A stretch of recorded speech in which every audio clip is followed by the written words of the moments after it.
sebelum memulai, saya ingatkan lagi untuk menggunakan virtual background-nya untuk kita dokumentasi dulu sebelum memulai acaranya. Boleh untuk on cam teman-teman semua.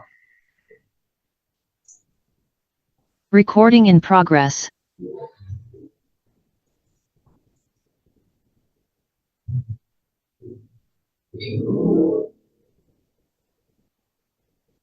Ya boleh untuk on cam.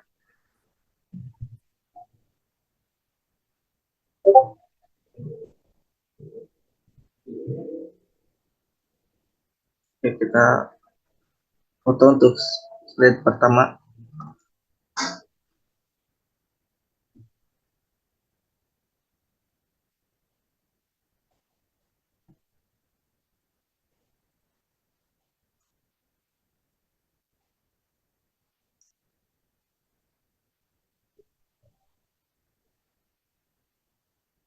Oke, lanjut ke slide kedua.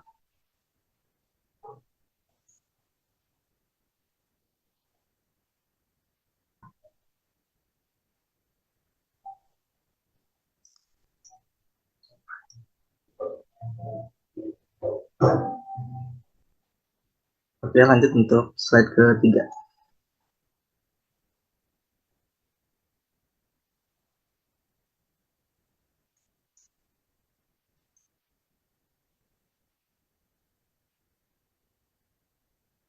Oke, sudah. Sebelumnya perkenalkan, saya Tigo Hedin selaku moderator pada pertemuan kedua di acara Mini Bootcamp UI UX Komprehensif 2023. Oke, bismillahirrahmanirrahim. Mari kita bersama-sama panjatkan puji syukur kita kepada Allah Subhanahu wa taala atas nikmat dan karunia kita bisa berkumpul dan menghadiri pertemuan kedua pada acara Mini Bootcamp UI UX di acara Komprehensif 2023. Tak lupa kita sampaikan salawat serta salam kepada junjungan kita Nabi Muhammad SAW. Selamat malam, kami mengucapkan terima kasih kepada seluruh peserta yang telah menghadiri acara Mini Bootcamp ini sekaligus berpartisipasi secara aktif di dalam acara ini. Dan kami mengucapkan terima kasih pada pihak sponsor yang telah berpartisipasi dalam acara ini, yaitu Topindo merupakan perusahaan finansial teknologi, Indico merupakan perusahaan pengembangan ekosistem digital di Indonesia, yang ketiga Majemojo merupakan game publisher, yang keempat ID Cloud merupakan web hostinger provider, dan Infinix serta media partner yang pertama IMAIF UIN SGD Bandung, HMIF Unicom, IF Unla Bandung, dan Info Lomba IT. Pada pertemuan kedua, kita akan mempelajari materi mengenai proses desain yang akan disampaikan oleh Bapak Sofian Gunawan. Untuk Bapak Sofian Gunawan udah masuk ke dalam Zoom? Sudah hadir. Sudah, oke. Oke. Sebelum kita memulai materi, saya akan mengingatkan untuk teman-teman jika ingin bertanya kepada pemateri bisa ditulis di kolom chat ya. Nah, untuk mempersingkat waktu juga, mungkin kita bisa langsung aja ke pemateri kepada Bapak Sofian. Saya persilahkan. Oke, terima kasih Mas Teguh ya. Oke, Assalamualaikum warahmatullahi wabarakatuh. Terima kasih ya rekan-rekan yang udah join di malam ini. Kalau nggak salah ini hari kedua ya berarti ya untuk materi bootcamp ya. Iya, Pak, betul. Kemarin mungkin udah sempat dibahas ya beberapa materi sama dosen ya, Bu Rinanda sama Pak Taufik ya. Oke, by the way ini bisa share akses untuk share screen nggak? Saya di disable ini, Mas Teguh atau Kim? Bentar, sebentar. Oke. Sambil nunggu boleh raise hand nggak yang sudah bekerja menjadi UX designer atau bekerja di bidang UX? Boleh raise hand nggak teman-teman? Survei cepatnya. Boleh raise hand yang sudah kerja jadi UX designer atau apapun di bidang UX? Belum ada satupun? Yang masih SMA, kemarin saya lihat ada beberapa ya. Yang masih SMA atau SMK, boleh raise hand dong. Ada? Apa nggak join ya? Yang masih kuliah, kebanyakan mungkin yang masih kuliah ya. Kemarin saya lihat datanya. It's okay. Kita langsung mulai aja. Oh ini ada. Oke, oke, oke, oke. Sip, sip, sip. Udah 72 peserta yang join. Dan sekarang saya udah bisa share screen ya akhirnya ya. Kita coba mulai aja. Ini kelihatan ya teman-teman ya. Kelihatan ya. Sudah Pak. Kelihatan Pak, kelihatan. Oke, oke. Sorry, sorry, sorry. Ini kayaknya. Nah, pinggirin aja. Oke, kemarin mungkin kita membahas soal materi yang di permukaan ya teman-teman. Hari ini kita membahas yang tidak ada di permukaan ya. Bukan ikan, bukan paus ya, tapi sesuatu yang mungkin lebih kompleks dari yang dibahas kemarin. Tapi nyantai, kita bahas ringan aja. Kita anggap aja hari ini sebagai pre-workshop, 101 sebelum kita pergi lebih jauh, karena besok kita akan bahas soal Figma sama teman-teman Topindoku ya. Di sini udah hadir juga dari tim saya ya, ada Bima, ada Noval, ada Rafli, ada Jajang, ada Riza juga. Ini udah join, besok mungkin langsung dipandu oleh tim saya ya. Jadi mungkin saya ikut standby juga. Nah, sedikit tahu Topindoku karena saya yakin banyak banget yang nggak tahu Topindoku, khususnya di Pulau Jawa ya. Topindoku ini salah satu aplikasi untuk UMKM, untuk upscaling bisnis supaya kita bisa dapetin penghasilan tambahan atau penghasilan lebih gitu ya. Kita juga basically sebuah super app untuk traditional bisnis, untuk warung, untuk outlet, untuk pedagang-pedagang yang masih tradisional supaya bisa berkompetisi di era yang modern ya. Salah satunya kita provide kris, kita provide virtual product, pembayaran, payment point, dan lain-lain gitu. Ada 3 hal yang dimiliki Topindoku, yaitu complete, convenient, dan juga fast. Kalau teman-teman nggak percaya boleh install sendiri ya. Sekalian lihat-lihat juga desainnya. Mumpung desainernya ada di room, jadi yang mau komplain silakan. Di sini ada teman-teman dari Topindoku ya yang ngerjain desain. Apa yang ngerjain desainnya? Oke, top fiturnya kita ada virtual product, pulsa pakai data token, ada financing, bill payment, angsuran, kredit, travel product, kita juga ada Topinoku Grosir, produk-produk gaming kita juga punya, tapi yang virtual ya. Dan juga kita ada kris untuk para pedagang atau siapapun supaya bisa nerima pembayaran lewat kode kris gitu. Oke, udah dulu iklannya ya, langsung lanjut aja. Oke, setelah kemarin kita belajar soal intro terhadap UX gitu ya, intro dengan UX design atau UI. Siapa yang udah berminat bekerja di bidang UX?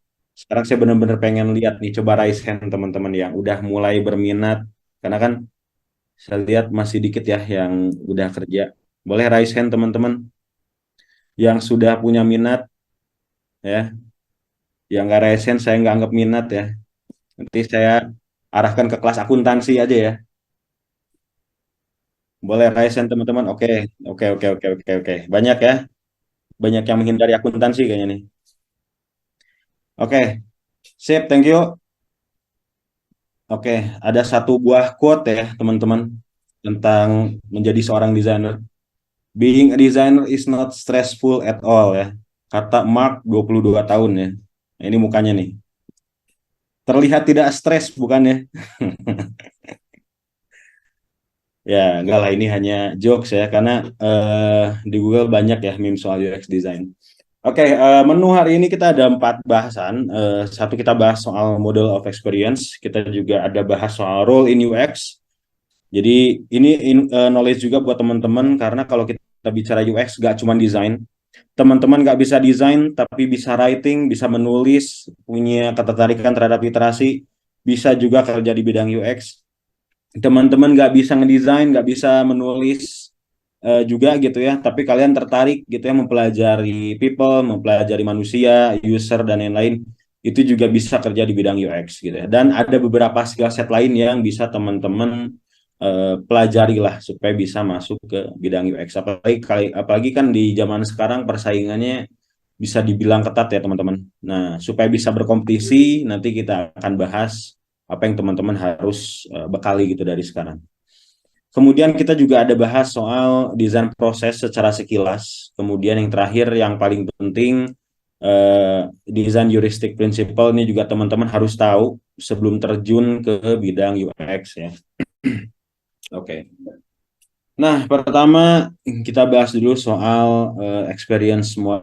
Jadi kalau kita bicara soal user experience, mungkin kemarin belajar ya soal UX dan UI gitu. Nah, kali ini kita bicara secara full scope-nya. Di mana sih user experience? Dari whole model of experience ini, user experience ini ternyata berada di layers yang di dalam nih. Satu layers di atas usability. Usability itu artinya kebergunaan atau fungsi gitu ya.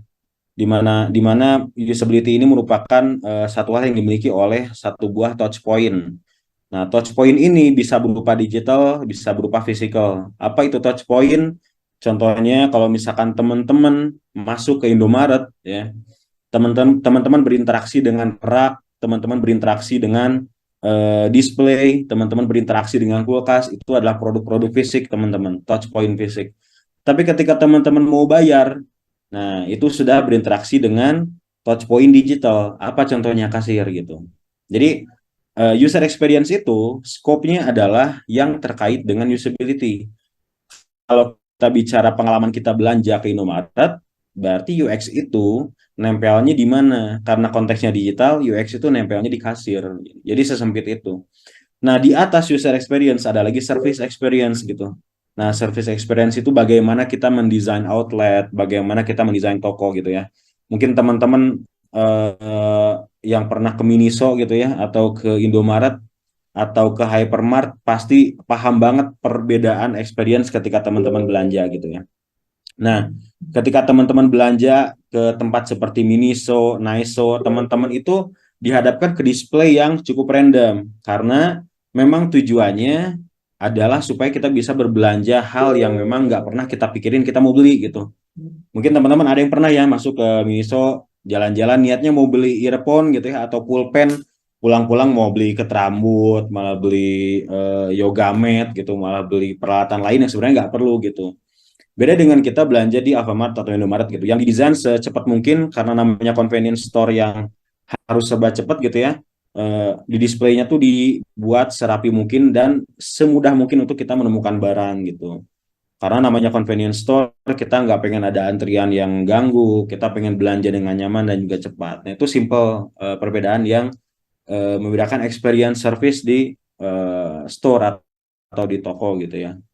Ada lagi service strategi, ini di level yang di atasnya. Bagaimana dengan, kalau kita tadi bicara soal Indomaret nih, di level service experience, kita bicara naik ke service strategi, itu udah naik ke level di mana kapan sih barang harus restock, gimana sih alur supaya produk masuk ke toko tapi gak mengganggu pembelian, gimana sih cara mendisplay produk, bagaimana sih eh, apa namanya distribusi dari toko ke toko, gimana sih durasi antar pengiriman satu dan pengiriman lain, bagaimana kita memanage supply chain dan lain-lain.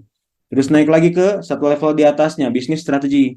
Kapan kita nge-define untuk promo, kapan kita ada activation di toko dan lain-lain. Itu berkaitan dengan bisnis strategi. Bahkan salah satunya ada yang berkaitan dengan target teman-teman, target jualan. Belum kapan nih kita buka outlet baru, itu udah naik satu level di bisnis strategi. Jadi kalau kita bicara UX, sebenarnya kita pelajari ini satu scope yang small teman-teman gitu. Satu scope di mana touch point-nya hanya digital dan berada di satu universe yang namanya service design atau experience design gitu. Gitu ya. Jadi kalau kita perhatikan layernya yang kita pelajari ada di level ini. Karena kalau di level service experience, service strategy, itu udah menghadapi yang namanya market. Kalau user experience, kita cuma menghadapi user gitu. Makanya di UX ada yang namanya user research. Tapi kalau udah naik satu level, dua level di atasnya, udah bukan user research teman-teman, tapi market research, market acquisition, kemudian juga market mapping, kemudian juga demografi, strategi, dan lain-lain. Jadi beruntunglah kita yang kerja di bidang UX karena yang kita kerjakan adalah satu planet kecil di satu universe gitu. Yang memang yang kita fokuskan ini adalah usability. Lanjut ya. Nah, teman-teman bisa sorotin yang CX dan UX ini. UX ini user experience, CX itu customer experience. Ketika kita masuk ke Indomaret, itu kita menghadapi satu situasi yang namanya customer experience ya. Sebagai pelanggan, gimana sih experience kita masuk ke toko, yang mana di dalamnya ada experience digital berupa kasir, berupa display promo gitu ya, dan lain-lain yang dirancang dalam satu universe kecil gitu. Lanjut lagi. Nah, ini juga ya UI ya yang ada di dalam UX nih sebenarnya ada layer-layer lagi. Jadi ada banyak lapisannya. Yang paling kecil, yang paling atom tentu saja UI gitu. Ketika satu UI itu udah mulai berinteraksi dengan UI lainnya, membuat sebuah dialog yang menjadi fungsional, maka jadilah satu produk gitu. Nah, ketika satu produk itu berinteraksi dengan customer gitu ya, muncullah interaction. Ketika interaksi manusia dengan produk ini menghasilkan profit, menghasilkan economic value, maka di situ ada service atau bisnis gitu. Jadi untuk membangun satu UX atau experience yang bagus tentunya nggak cuman hanya UI gitu. UI itu hanya atomik teman-teman, hanya level paling kecil gitu. Tapi gimana UI ini bisa memberikan dampak sampai di level bisnis. Nah, itu yang harus kita fokusin gitu. Nah, ini penjelasan yang tadi ya. Nah, ini yang tadi ya contohnya ketika kita di ATM, ini user experience kita dengan mesin ATM, tapi di belakang ada service design yang bekerja. Ada data yang dikirim ke server, kemudian di-review oleh support, di-record di database, lalu keluar uangnya. Itu juga yang ada di dalam backstage namanya teman-teman. Jadi front stage itu di mana satu level di mana kita berinteraksi dan kelihatan gitu apa yang kita interaksikan. Satu lagi backstage gitu. Backstage itu satu level yang berada di belakang yang nggak kelihatan gitu. Contohnya mesin, ada yang pernah nyoba ini belum? Mesin vending machine yang buat bikin kopi gitu ya. Atau mau beli minuman dalam mesin gitu ya. Biasanya kan ada mesin koin gitu. Nah, itu kan kita sebagai user itu kan hanya tahu kita masukin tombol, kita mau minuman nomor berapa, kita bayar, tahu-tahu botolnya keluar. Kita kan nggak pengen tahu di belakang prosesnya seperti apa. Backstage itu kan tersembunyi gitu. Yang penting gimana caranya minuman yang dipesan sama kita itu bisa keluar sesuai dengan yang kita input gitu. Itu contohnya. Nah, kemudian nanti ketika teman-teman berkarir jadi UX designer atau apapun gitu ya di bidang UX gitu, teman-teman harus apa ya act sebagai seorang advocate gitu, harus memperjuangkan value dari user experience gitu atau value dari desain itu sendiri.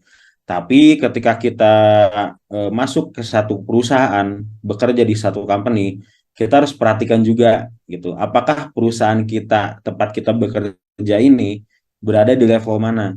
Karena kalau misalkan teman-teman soal value of design, kemudian memperjuangkan mengadvokasi soal UX dan lain-lain. Kalau perusahaan kalian atau perusahaan tempat kalian kerja berada di level 1, di mana UX is not considered, perjuangan kalian nggak ada artinya. Makanya penting banget untuk mengetahui di level mana perusahaan yang kalian tempat bekerja saat ini, level UX-nya berada di mana gitu. Contoh kalau Topindoku saya consider ada di level 4 ya, 4 menuju 5 gitu. Di mana UX method ini udah mulai disistematis gitu ya, tapi memang secara kecepatan dan pengerjaannya itu di luar prediksi.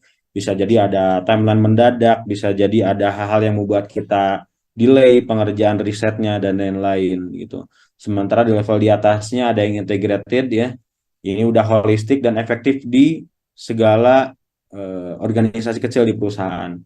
Kemudian ada user driven di mana UX adalah top priority, leading to meaningful insight and user centric design solution, di mana semua karyawan di perusahaan itu punya concern yang sama terkait dengan user experience gitu. Baik lagi kalau misalkan masih di level 3, 2, 1 gitu ya. Apalagi 1 nih, better teman-teman fokus pengembangan diri aja. Karena kalau kita pengen sesuatu yang perfect gitu ya, kayak saya tuh pengen ngerjain desain tapi bahwa saya pengen sore ini di deliver misalkan tanpa riset gitu, dan hampir semua pekerjaan saya seperti itu misalkan, Ya berarti itu teman-teman kerja di satu tempat yang dimana UX itu absen gitu, karena prosesnya kita hanya fokus di deliverables gitu.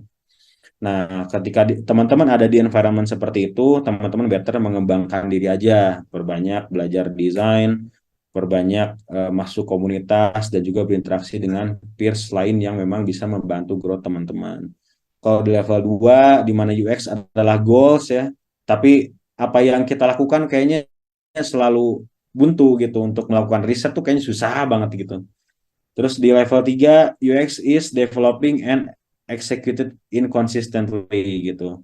Kadang kita ada riset gitu, sekali ada riset lagi biasanya bulan depan, tahun depan gitu. Jadi nggak konsisten dengan pengerjaan produknya gitu yang dikerjakan seperti apa. Seperti itu ya teman-teman.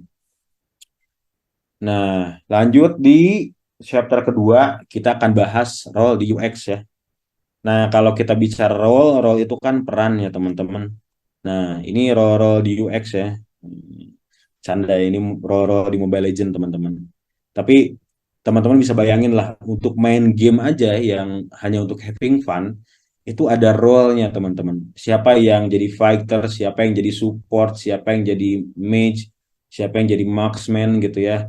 Kenapa harus ada role gitu? Supaya kita bisa mencapai objektif kita teman-teman. Itu.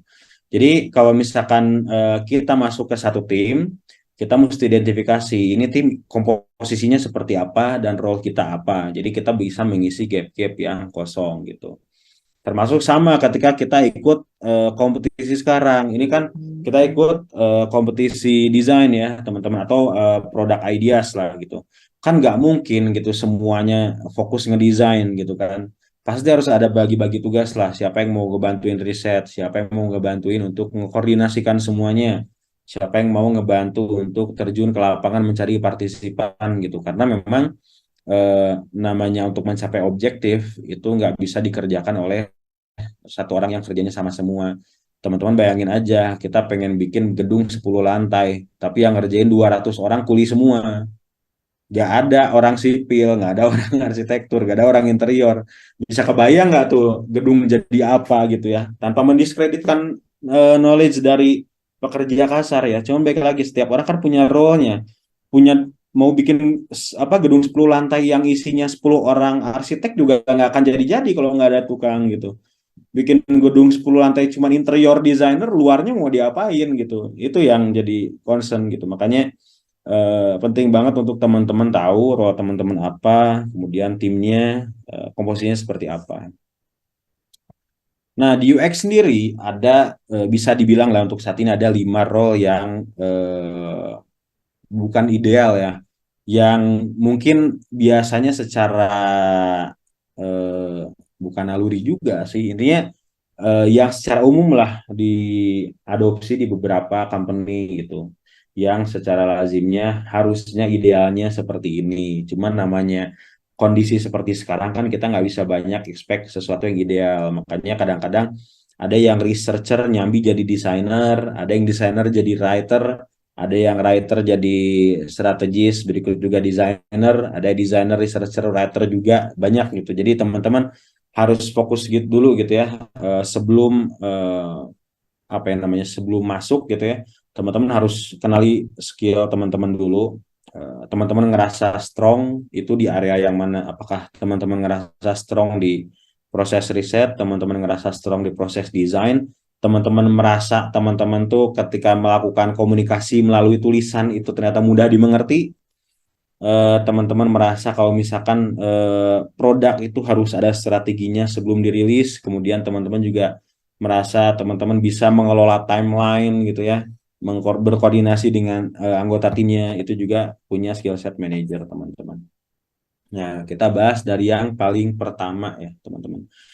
Nah, bicara UX researcher. Nah, dari namanya aja udah jelas ya, namanya researcher itu melakukan penelitian. Tapi UX researcher atau researcher di bidang UX ini bukan researcher yang pakai jas rapi kerja di lab gitu ya, menggunakan pipet dan tabung-tabung kaca, jelas bukan ya teman-teman. Nah, namanya researcher yang kita teliti adalah user, yang kita teliti adalah manusia, yang kita teliti adalah sesama. kita juga gitu. Makanya yang difokuskan itu ketika kita berbicara manusia, kita juga berbicara soal perilaku gitu ya.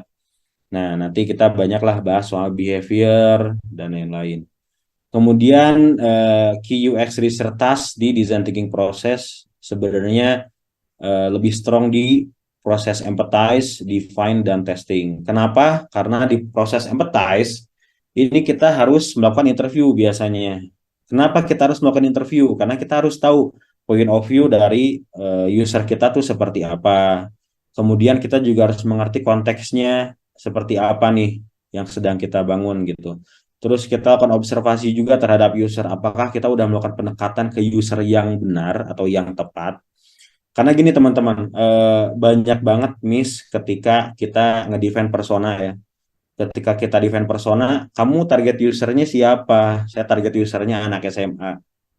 Oke, kita bicara anak SMA aja ya. Oke, anak SMA yang mana? Kelas 1, kelas 2, atau kelas 3? Kenapa? Karena kebutuhan yang baru masuk di kelas 1, kebutuhan yang baru masuk di kelas 2, kebutuhan yang masuk di kelas 3, itu beda teman-teman.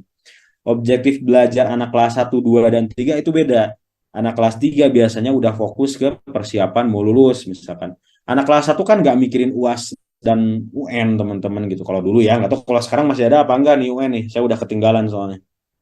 Terus kalau ditanya anak kelas 3 yang sedang persiapan lulus, anak kelas 3 yang mana gitu. Karena kalau kita bicara anak kelas 3, apakah semua orang tipikalnya sama? Kan beda gitu. Ada anak kelas 3 yang fokus di ekstrakurikuler. Ada anak kelas 3 yang fokus di nongkrong di warung. Ada anak kelas 3 yang nongkrong di warnet. Ada anak kelas 3 yang sekolah pulang, sekolah pulang. Ada anak kelas 3 yang pulang langsung bimbel. Anak kelas 3 yang mana yang menjadi user kalian gitu. Itu pertanyaannya.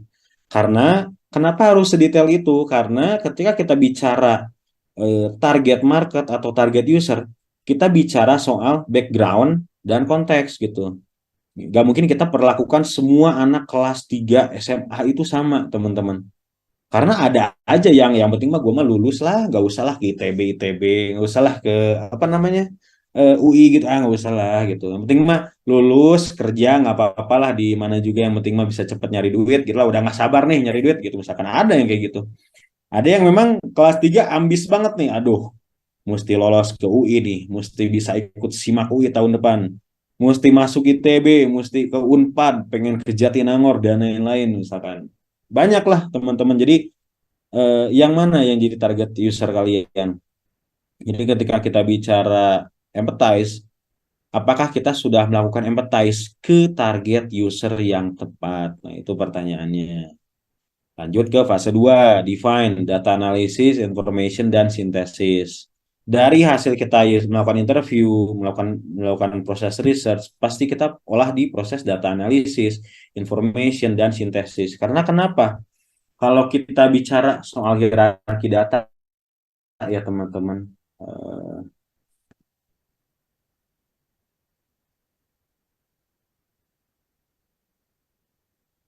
ini sampai sampai kita ini aja bicara hierarki data sedikit ya. Nah, saya nggak masukin slide gitu, cuman ya harusnya saya sampaikan ini juga ke teman-teman gitu. Kenapa data harus diproses? Apakah data driven itu sudah hal yang benar? Nah, ketika kita bicara data itu ada alurnya, teman-teman. Ketika kita bicara data, apakah semua data itu penting dan berguna? Nah, tentu saja enggak kan gitu. Contoh, eh, kita hidup di zaman di mana informasi itu gampang banget didapetin, teman-teman. Saya nggak ngapa-ngapain aja, informasi datang nyamperin saya. Percaya nggak? Coba teman-teman diem, tiba-tiba nyala tuh push notification di HP. Tiba-tiba ada iklan tuh kedengaran di kuping teman-teman. Lagi bengong dekat musik, tiba-tiba ada iklan dan lain-lain. Itu informasi-informasi di mana kita diem aja. Informasi itu udah datang nyamperin kita gitu. Beda sama zaman dulu. Kita mau informasi itu mesti ke warnet dulu, mesti nanya tetangga gitu kan, mesti ke kantor RW, kantor RT, ke kantor desa dan lain-lain untuk dapat informasi. Kalau sekarang kan mau informasi tanya di grup WA. Gak nanya pun dari RT udah ngasih info di grup WA. Kurang apa lagi zaman sekarang kan? Tapi kita lahir di era di mana data dan informasi ini udah bergelimpangan gitu. Tugas kita adalah ngefilter mana yang bisa kita jadikan sebagai knowledge gitu. Karena kenapa? Data itu tidak semuanya penting. Data ketika dia bisa memberikan eh, apa ya, informasi, ya kita sebut informasi gitu ya, data-data berupa misalkan kalau kita bicara Jakarta doang itu kan ya udah cuman kota aja, data yang bisa jadi saya nggak perlu tahu soal Jakarta. Tapi kalau kita bicara soal kumpulan data Jakarta, Medan, Surabaya, Bandung, nah, itu kan udah informasi terkait dengan kota tier 1 di Indonesia. Itu udah bisa menjelaskan sesimpel itu. Itu informasi gitu. Contoh yang lagi rame lah sekarang. Bicara data Prabowo misalkan. Prabowo aja kan saya nggak peduli Prabowo mana nih, Prabowo Ismanto, Prabowo Junaidi, Prabowo Saifullah, Prabowo yang mana. Tapi kalau misalkan kita kumpulin datanya Prabowo, Anies, dan Ganjar, oh ini mah capres dan cawapres, itu udah jadi informasi teman-teman. Jadi data kalau raw itu bisa jadi memang belum ada functionnya atau belum bisa memberitahu apa-apa ke kita. Tapi kalau udah kita kasih data-data lainnya sehingga kita sintesis ke satu data-data yang punya kemiripan, bisa jadi informasi. Dari informasi, ada yang relevan dengan kita, ada yang enggak, ya kan? Contoh relevan itu sesuatu yang kita sudah tahu, tentu saja udah nggak relevan gitu kan. Saya ngasih tahu ke kalian 1+1=2 itu kan udah gak penting buat kalian kan. Udah nggak perlu saya kasih broadcast ke semua teman-teman di grup gitu ya. Teman-teman kalian harus tahu kalau 1+1=2, nggak perlu kan gitu. Nah makanya tidak semua informasi itu bisa menjadi knowledge gitu. Tapi kalau misalkan saya kasih tahu ke teman-teman, teman-teman tahu nggak kalau misalkan 1 tambah X akar 2 pangkat 3 kuadrat sama dengan sekian misalkan gitu ya. Saya juga nggak tahu, saya asal doang. Tapi kalau misalkan itu ada teman-teman di grup yang memang mendalami bidang matematika atau anak SMA yang lagi masuk tes masuk kuliah gitu ya, bisa jadi berguna gitu teman-teman.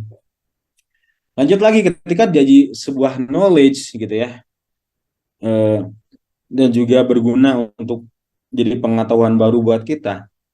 Di situ ada dot-dot lain yang namanya insight gitu teman-teman. Contoh yang simple aja ya, kayak misalkan yang sering kita lakuin di lapangan gitu ya, misalkan agen Bima sering banget sering banget mulai jualan jam 7 pagi. Oh, hampir semua agen itu jualan jam 7 pagi. Tapi kenapa jam 7 pagi? Oh, ternyata karena jam 7 pagi mereka udah mulai ngopi sama mulai aktivitas. Disitulah jadi insight gitu. Ketika muncul data-data yang mirip, oh, kenapa nih semua agen-agen kita rata-rata buka toko jam 7? Karena ada faktor. Nah, ketika kita kaitkan dengan faktor, oh, di situ jadi insight gitu buat kita. Berarti kalau misalkan kita mau nge-deliver fitur atau push notification, kita deliver di pagi-pagi jam 7 misalkan. Karena mereka baru buka warung misalkan ya. Lanjut lagi ke wisdom. Wisdom itu udah satu level di atasnya. Misalkan tadi bicara push notifikasi nih terakhir ya. Langsung kita bagi tuh notification, ada yang mengganggu, ada yang tidak gitu. Nah, di situ kan bakal jadi satu wisdom gitu bahwa oh, push notification yang baik itu adalah push notification yang di deliver di jam di mana manusia sedang idle misalkan. Kenapa? Karena kalau kita kirim di ketika user sedang sibuk, misalkan pas buka warung, ternyata user cenderung mengabaikan itu. Dari situ kan udah jadi satu wisdom yang oh, oke nih, ini kita jadiin SOP aja bahwa kalau misalkan kita ngirim push notification, jangan sampai jam-jam mereka sibuk gitu, misalkan teman-teman. Jadi dari data ke wisdom itu satu journey yang panjang dan gak akan bisa nyampe ke level ini, wisdom, insight, dan knowledge tanpa adanya proses data sintesis ya teman-teman. Nah, makanya ada data analisis, information, dan sintesis gitu. Nanti mungkin kalau bicara informasi nanti ada taksonomi, information architecture dan lain-lain gitu. Tapi untuk sekarang kita belajar di surface dulu. Lanjut terakhir ada tes ya teman-teman. Nah ini sering jadi isu juga nih di awal-awal saya ngenalin testing gitu ya. Kenapa desain harus di testing? Kenapa nggak di develop aja gitu? Kadang-kadang ada seperti itu. Cuman saya jelasin di awal. Kalau kita tes desain kita, ketika desainnya tidak works, loss kita hanya di effort design dan resource design. Cost-nya nggak mahal. Tapi kalau misalkan kita deliver produknya dan lakukan tes ketika produk udah di develop selama 5 sprint misalkan, kemudian udah makan resource server dan lain-lain ribuan dolar, baru kita testing, kebayang nggak ruginya kita segimana? Nah, apa yang kita lakukan dengan user testing itu meminimalisir kerugian. Apa yang kita lakukan dengan heuristic evaluation itu satu plan kita untuk memitigasi kerugian, teman-teman. Jadi, kenapa di desain itu harus ada testing? Jelas untuk menguji apakah solusi yang kita bikin sudah solid atau belum gitu. Itu ya. Ntar saya minum dulu ya, Aus. Alhamdulillah. Oke, lanjut ya. Ada yang namanya deliverables ya, teman-teman. Deliverables itu bisa dibilang simpelnya hasil kerja lah gitu. Sebagai UX researcher, apa sih hasil kerja kita gitu? Apa sih artifactnya gitu kan? Nah, biasanya yang dikerjakan itu bentuknya berupa user research report gitu ya, yang isinya ada kualitatif dan kuantitatif, kemudian user persona yang tadi kita spesifik bahas, kemudian user story, user journey maps, how might we, usability reports, heuristic, dan user testing report. Nah, sebagian dari yang ada di sini kita akan bahas di design sprint nanti ya. Sisanya nanti mungkin di slide ini juga. Oke, lanjut ada UX designer ya. Nah, UX designer ini terlibat hampir di semua proses. Cuman persentase kontribusinya beda-beda, teman-teman. Mungkin di fase empathize dia join, tapi mungkin cuma 20%. Di fase define dia join, tapi cuma 30%. Ideate mungkin 40%. Prototype mungkin 60%.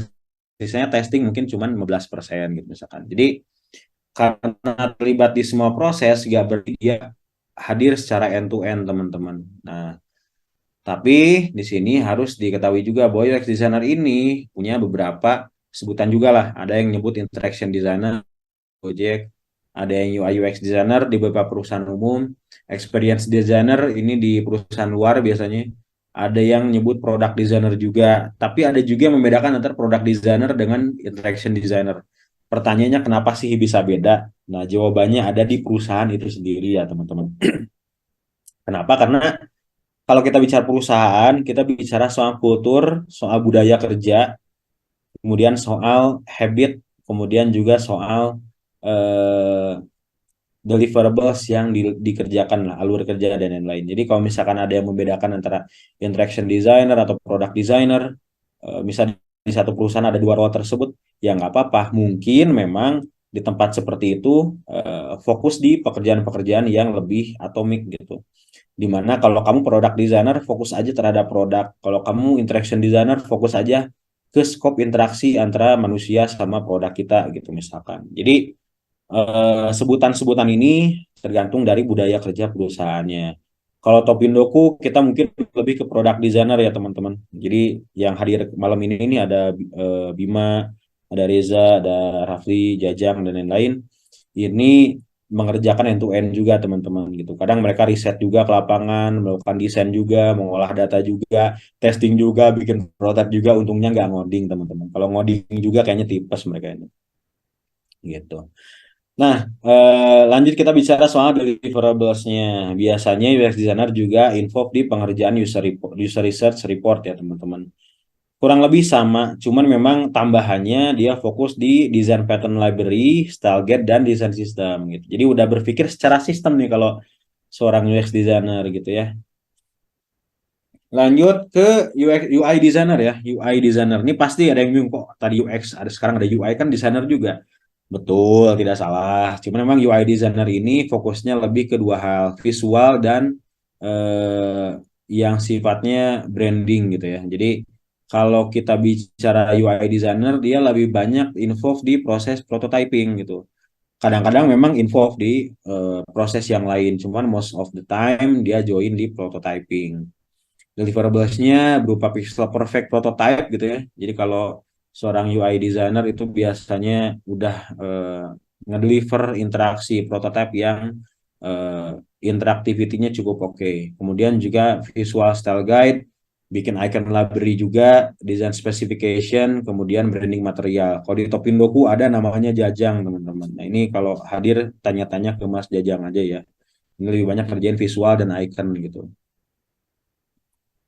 Lanjut ada UX writer. Nah, ini orang yang kerja di bidang UX tapi nggak ngedesain, nggak ngeriset gitu ya. tapi bisa kerja di bidang UX karena dia bisa menulis, teman-teman. Betul, menulis. Kenapa menulis se-underrated itu? Nah, mungkin teman-teman mungkin udah kenal ya sama yang namanya copywriter, sama content strategist gitu ya. Cuman di UX writer, perbedaan paling mencolok itu gini, kalau kita ngebangun satu copy untuk konten, itu gimana caranya kita berkomunikasi, mendeliver satu ide ke audiens eh, dengan apa namanya copy yang memang ada standarnya, misalkan harus 200 karakter, kemudian harus sesuai dengan guideline branding dan lain-lain. Tapi kalau di UX writing itu baik lagi gimana caranya kita menulis sesingkat mungkin tapi mudah dimengerti oleh pengguna dan sesuai dengan brand voice gitu.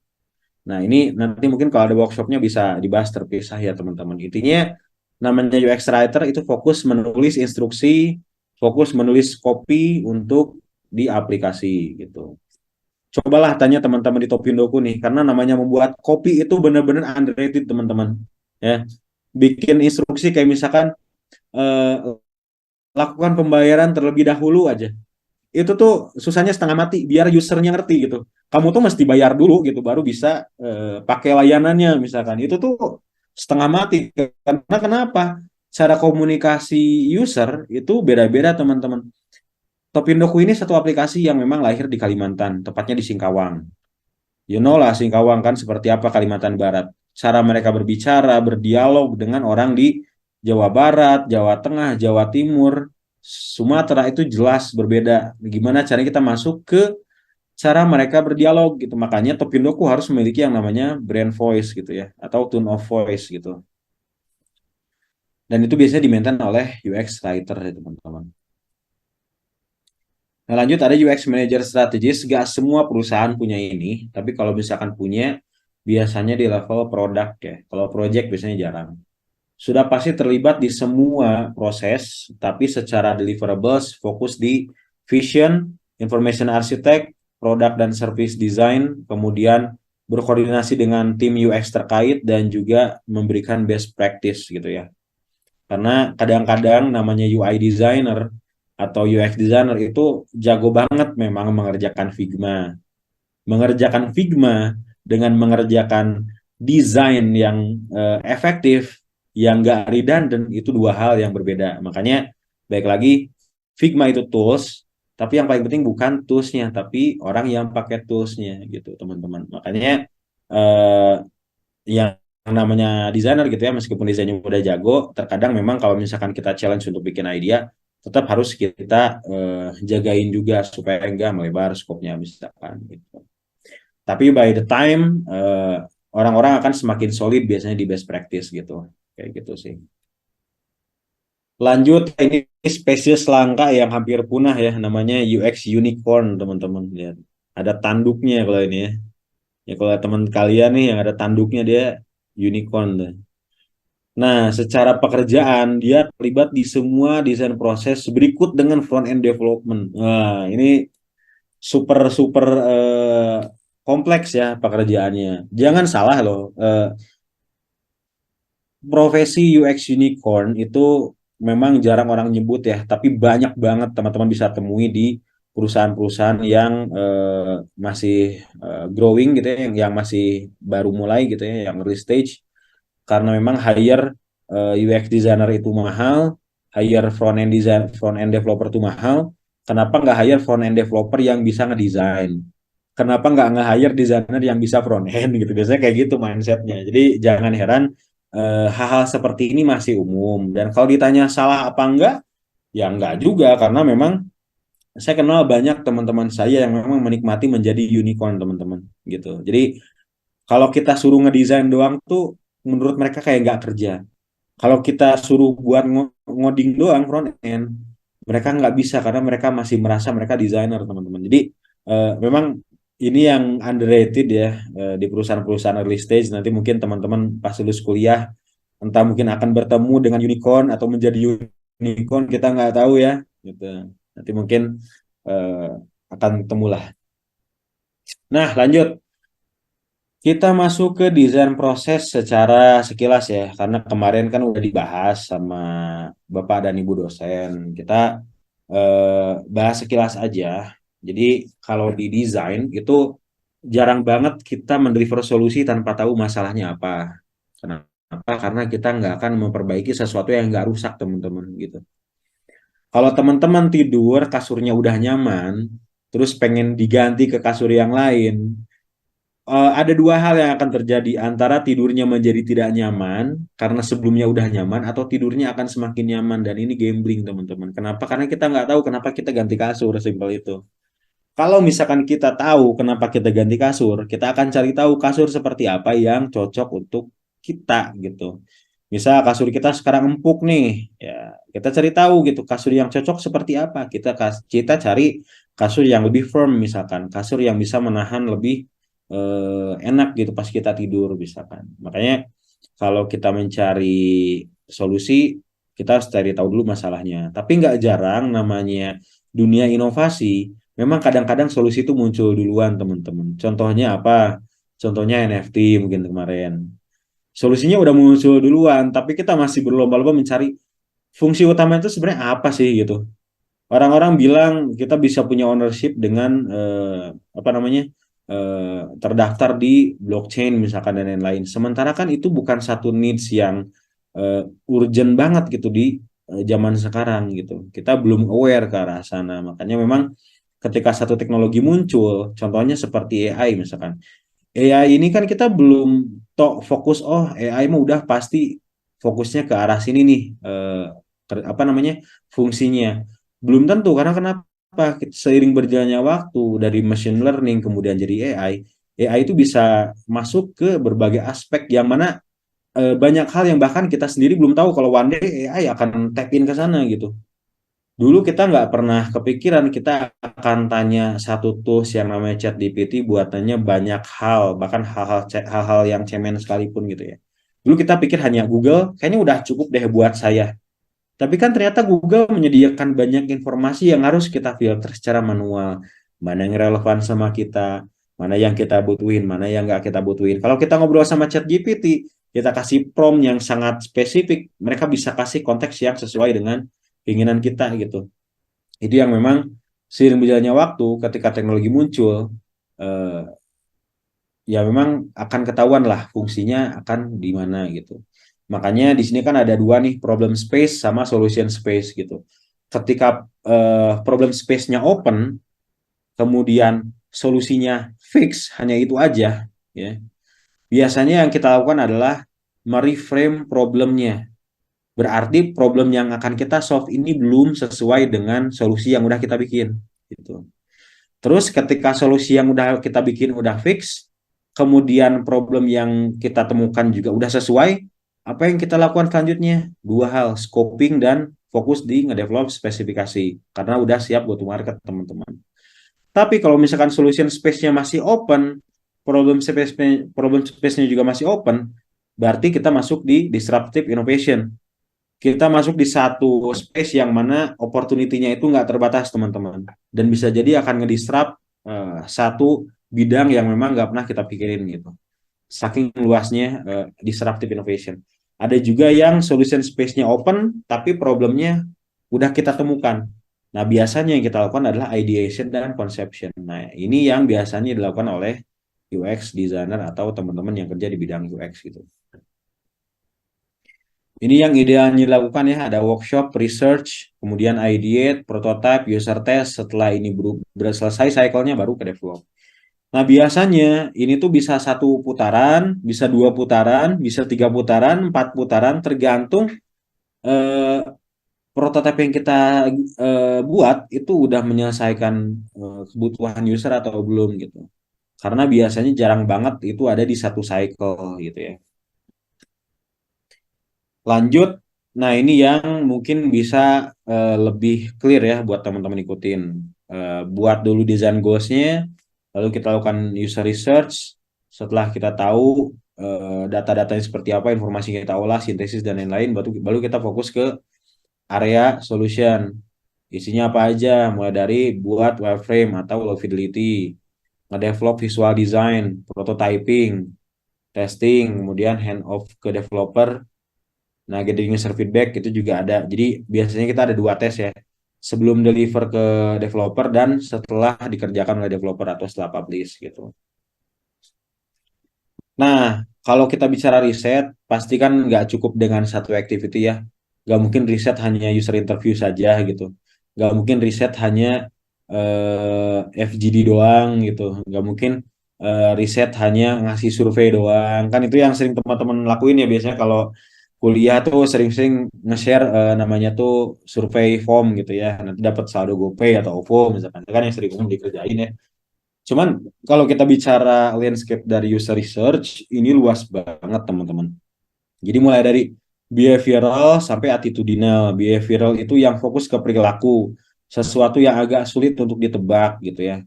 Attitudinal itu sesuatu yang lebih ada di mental model teman-teman. Makanya biasanya ada fokus group discussion, ada interview, ada participatory design, gunanya untuk menggali apa yang ada di pikiran user kita. Kemudian ada yang behavioral. Behavioral itu kita mencari tahu soal perilaku. Makanya ada UT, usability testing. Kita pengen tahu perilaku user ketika menggunakan produk kita. Ada field study. Field study itu mungkin mirip dengan etnografi. Jadi ada satu kegiatan riset di mana kita mengikuti user dari bangun tidur sampai user tidur lagi gitu. Itu memang ada namanya etnograf gitu teman-teman. Dulu saya pernah hampir kerjain untuk eh, apa namanya satu proyek militer. Rencananya saya mesti ngikut mereka latihan di hutan dari pertama bangun tidur sampai pulang ke barak. Untungnya udah keburu saya cabut ya teman-teman kalau ikutan nggak kebayang tuh karena pelurunya kan beneran ya. Sementara kan kita lari aja kan ngos-ngosan di hutan lumpur itu agak mengkhawatirkan sih. Makanya memang field study biasanya dilakukan dari start sampai finish gitu. Ketika orang melakukan activity mereka sehari-hari. Kemudian ada kualitatif, ada kuantitatif. Ya, mungkin teman-teman tahu lah ya yang udah pernah skripsi atau yang lagi nyusun skripsi atau ya yang sedang belajar penelitian gitu ya. Kualitatif itu ya sesuatu yang kita apa ya lebih sifatnya berisi hal-hal yang tidak bisa dikuantifikasi gitu ya. Contoh kalau kita bicara apa namanya orang yang menggunakan aplikasi Klik Indomaret gitu ya. Kalau mau kita bahas kuantitatifnya bahas aja tuh berapa user apa Klik Indomaret di Kota Bandung misalkan ada 200.000 pengguna. Tapi kalau ditanya behavior mereka seperti apa yang mereka pikirkan tentang aplikasi tersebut, kan nggak bisa dideskripsikan oleh angka kan. Nah, makanya adalah ada kualitatif riset untuk membreakdown itu gitu. Jadi ini mappingnya, ini dari NNG teman-teman. NNG itu Nielsen Norman Group. Mereka memang satu lembaga yang fokus di riset ya. Bahkan riset rating TV juga itu dikerjain sama Nielsen Norman teman-teman. Jadi mereka memang top of mind perusahaan yang fokus di research gitu. Nah, ini beberapa yang baru dilakukan kemarin ya sama teman-teman Topindoku. Ini ada kita melakukan card sorting. Card sorting itu yang tadi attitudinal research, kita menggali apa yang ada di belakang, bukan di belakang ya, apa yang ada di dalam kepala mereka soal persepsi mereka atau asumsi mereka. Nah, itu kita tuangkan dalam bentuk namanya card sorting. Ada user interview, ada juga yang kita online juga karena user Topindoku ini kan banyak di area rural ya, kayak kota yang kalau misal kita nggak tahu peta atau bukan anak IPS kayaknya nggak akan tahu tuh kota kayak Batu Licin, kayak kota Sambas, Barabai dan lain-lain tuh bener-bener random. Bahkan kemarin di Suoteng tuh kita ada interview sama agen kita yang berada di tengah tambang gitu, warungnya itu random banget gitu. Jadi memang cuma bisa kita reach by Zoom call gitu. Untunglah ada teknologi ya di 2023 ya bisa memudahkan pekerjaan kita. Nah, lanjut ini yang paling penting karena besok teman-teman akan membahas soal desain. Gak afdol kalau misalkan gak kita kenalin dulu yang namanya heuristic principle, teman-teman. Nah, apa tuh? Nah, heuristic ini adalah satu set standar yang biasanya digunakan oleh industri untuk membuat satu produk yang memiliki usability yang baik gitu ya. Ada 10 aspek mulai dari visibility of system status, match between system dan real world, user control dan freedom, sampai help dan documentation. Desain yang baik harus mengikuti 10 kaidah heuristik, teman-teman. Kita bahas dengan contoh dari Topindoku ya, supaya agak dibilang omdo, jadi kita bahas dari Topindoku aja. Gas, gitu ya. Nah, ini kita bicara visibility of system status adalah kemampuan sistem untuk menampilkan status sesuai dengan kondisi aslinya dan mudah untuk diakses. Contoh di sini status kayak berhasil, ya, kita tambahkan indikator di halaman riwayat. Kemudian juga ketika saldo tidak cukup, kita juga informasikan ke user gitu. Nah, gunanya apa? Karena kalau misalkan nggak ada saldo yang tidak cukup, di sini buttonnya ke disable, user bakal heran, kok saya nggak bisa transaksi. Nah, makanya kita kasih tahu saldo Anda tidak cukup gitu. Nah, ini bisa membantu user untuk uh, shaping up proses decision making di mereka gitu. Lanjut nomor 2, ada match between system dan real world ya. Inilah alasan kenapa kita melakukan riset ya, karena kita harus tahu in reality itu seperti apa sih. Contoh kita mau membuat aplikasi atau fitur kasir di Topindoku, tapi kita nggak tahu user tuh gimana sih melakukan pencatatan. Terus kita mau bikin apa gitu, karena kan kita harus mendevelop satu desain yang sesuai dengan mental model user kita gitu. Makanya kita pelajari cara mereka melakukan pencatatan, bagaimana persepsi mereka soal pengelolaan keuangan dan lain-lain gitu. Kemudian juga pas kita bikin halaman untuk preview stroke, kita juga mengikuti bentuk stroke yang akan di-print nanti. Jadi akan lebih mudah bagi user untuk melakukan edit atau modifikasi stroke gitu. Gitu ya teman-teman ya. Contoh lain, misalkan kalian tahu nih kalkulator di iPhone, itu kan mengikuti kalkulator di bentuk aslinya teman-teman. Susunan tombolnya, terus juga kompas di aplikasi HP kalian juga mengikuti kompas yang asli, yang fisik gitu ya. Supaya memudahkan kita untuk membaca arah mata angin gitu. Lanjut, user control dan freedom adalah bagaimana kita memberikan keleluasan untuk user untuk bernavigasi ya.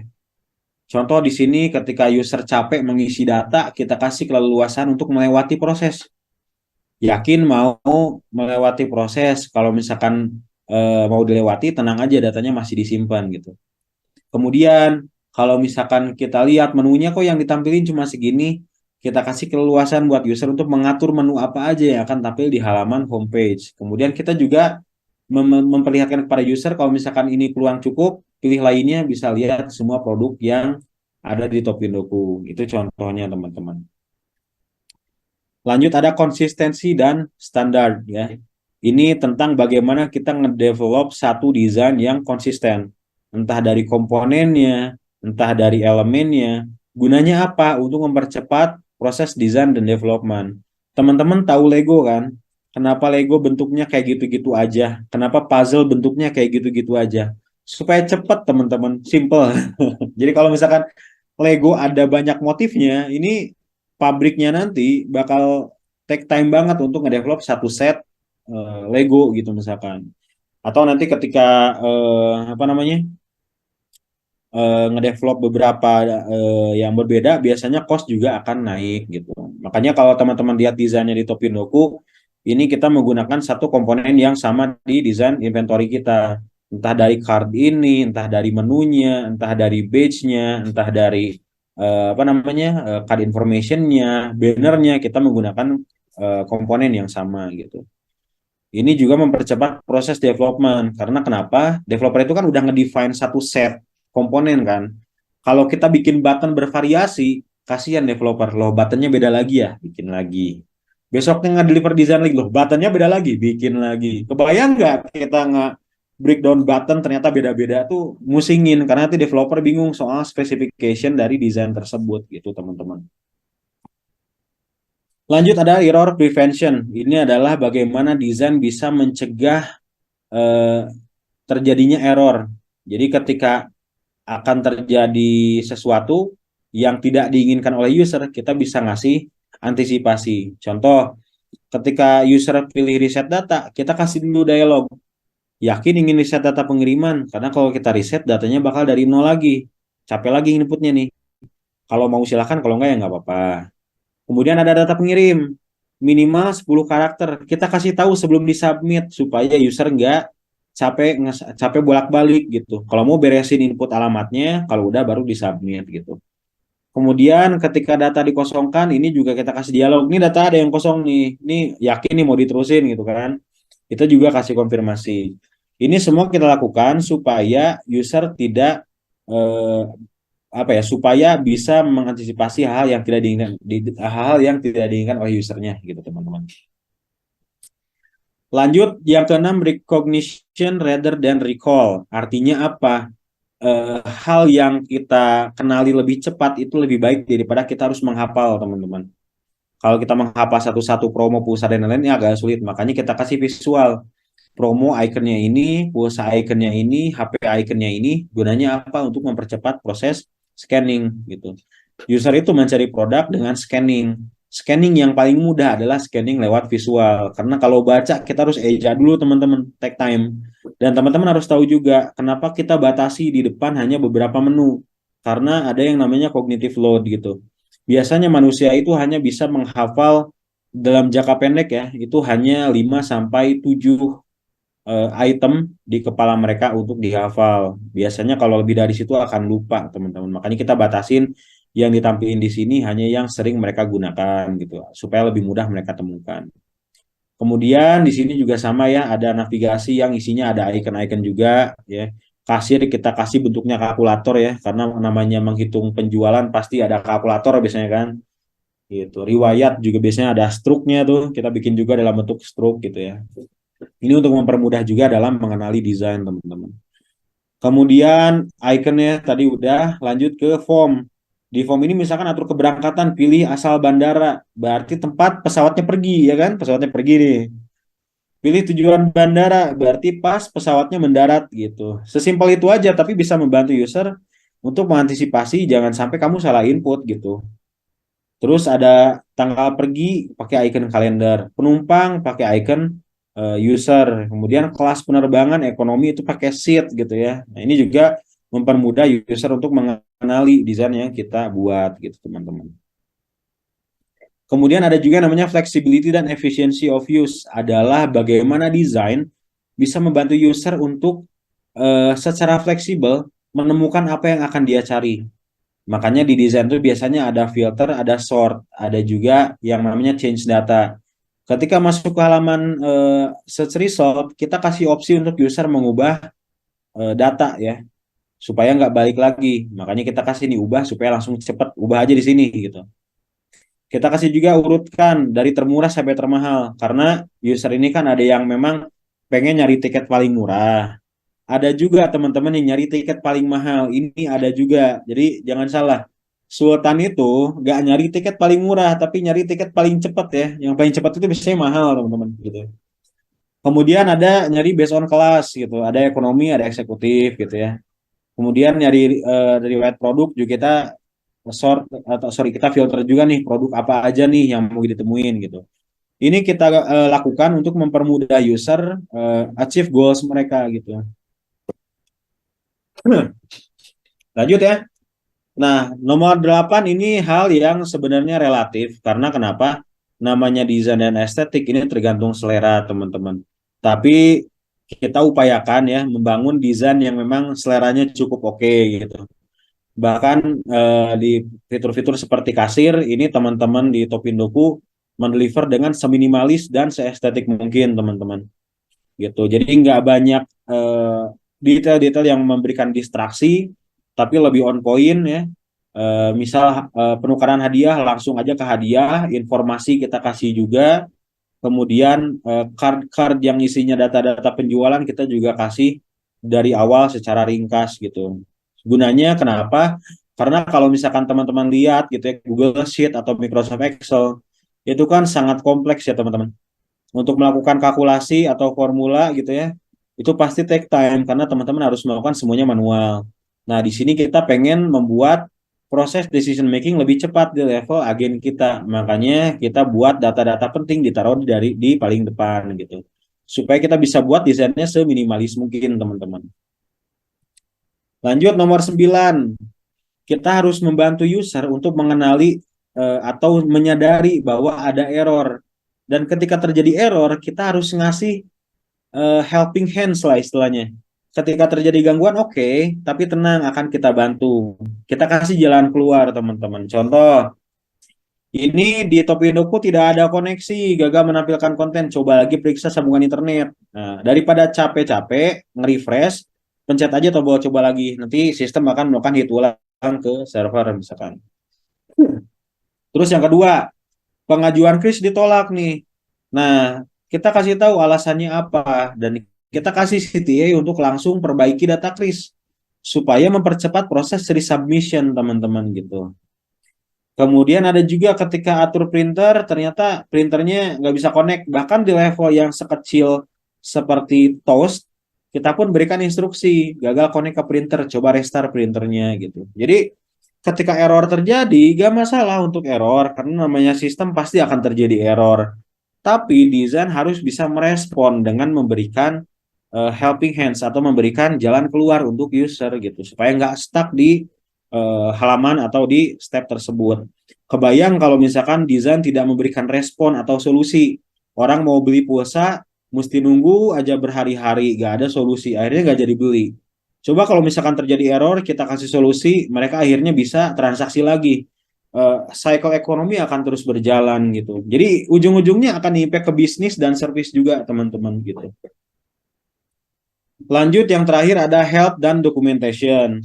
Namanya pengguna pasti ada yang baru ya, ada yang baru dan ketika ada fitur baru pun kita perlu kasih panduan. Makanya di Topinoku kita ada banyak banget resource untuk mempermudah user ketika mereka tidak familiar dengan fitur yang kita deliver.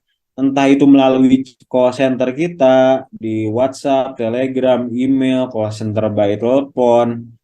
Kemudian kita juga kasih panduan di website teman-teman. Jadi nanti ada satu tombol, contohnya ini nih, Anda butuh bantuan, nanti diarahin ke sini. Di halaman profil juga ada halaman ke panduan, nanti dilempar ke sini. Isinya lengkap dari sesimpel melengkapi data diri sampai melakukan transaksi, kita kasih semuanya karena kita sadar teman-teman. Pengguna Topindoku ini bervariatif dari yang lulusan S2, S1 sampai yang tamatan SD. Dan kita harus aware, tanggung jawab kita sebagai desainer harus membuat desain yang inklusif, teman-teman gitu.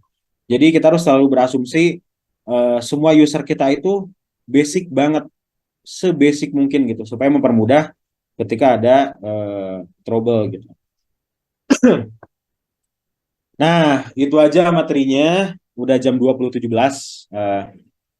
Silakan kalau ada pertanyaan, teman-teman mau lempar di kolom chat silakan. Mau ditanyakan langsung lebih bagus, jadi kita bisa ngobrol. Atau ada yang mau nambahin atau mau nge-share pendapat, silakan. Ayo kita diskusi. Silakan kepada moderator Mas Teguh, mangga. Baik, terima kasih untuk Pak Sufyan. Boleh untuk teman-teman yang ingin bertanya, boleh untuk raise hand atau enggak, boleh di kolom chat.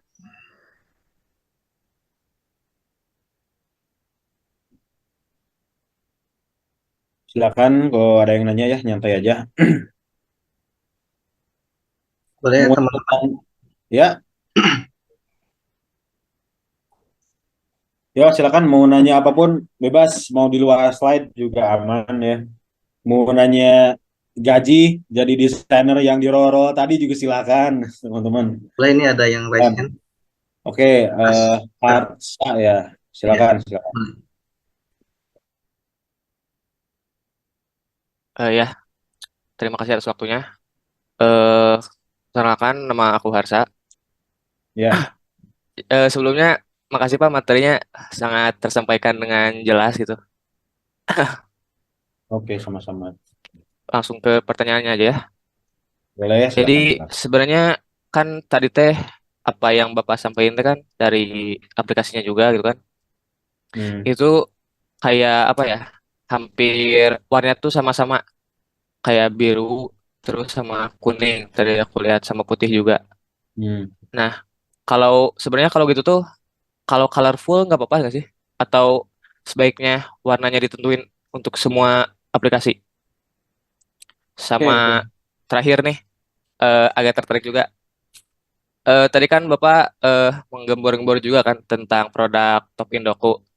Tapi Bapak nggak nyebutin gitu. Kalau Top Indo teh udah terdaftar ke OJK apa belum gitu Pak? Oh Makasih. iya, iya. Boleh, boleh. Pertanyaan bagus. Oke, kita bahas dari yang pertanyaan nomor pertama dulu ya. Tadi tertarik dengan yang color dan eh, variasi yang digunakan di desain guideline ya. Oke. Sebenarnya kalau kita bekerja di produk tim ya teman-teman atau di perusahaan, itu biasanya untuk perusahaan atau produk yang udah punya brand yang solid, biasanya mereka punya brand guideline. Dan yang namanya brand guideline itu biasanya ada do and don'ts ketika kita mengerjakan atau melakukan sesuatu yang berkaitan dengan brand logo atau identity. Nah, kebetulan Topindoku ini secara brand guideline memang warna utamanya adalah kuning dan hijau, teman-teman. Nah, makanya setiap turunan produk kita, bahkan kalau teman-teman cek ya di website kita gitu ya, itu tone-nya hampir pasti selalu sama gitu. Karena memang secara brand color itu dua warna ini. Tapi boleh nggak sih kita pakai warna di luar dua warna ini? Nah, jawabannya tentu boleh, teman-teman.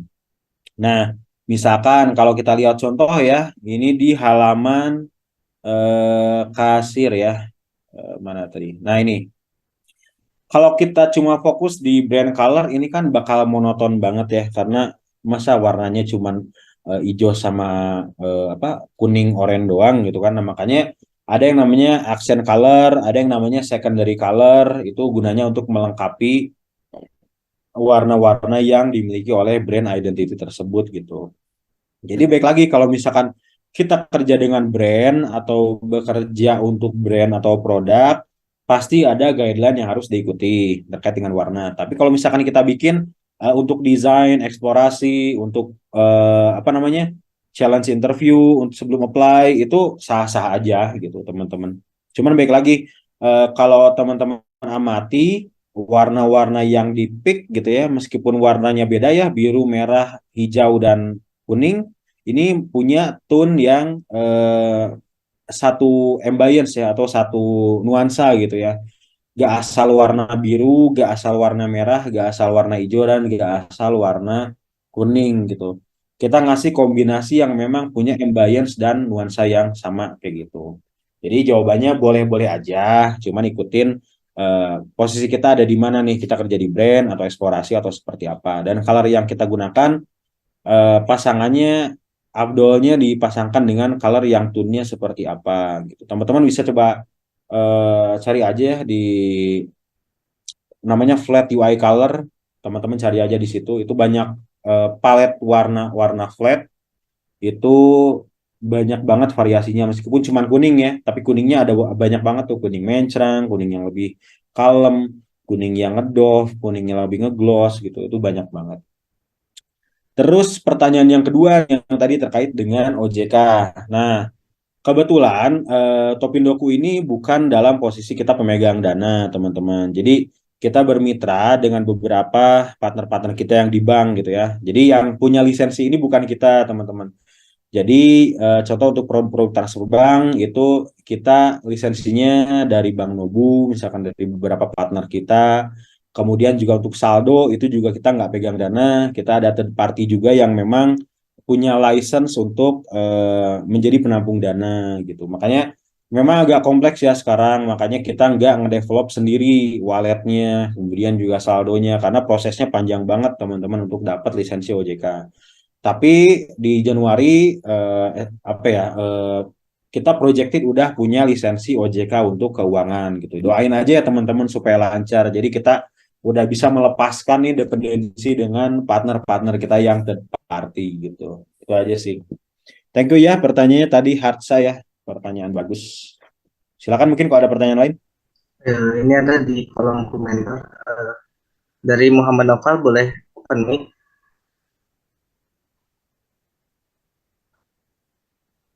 Muhammad Noval. Ya, halo, tes.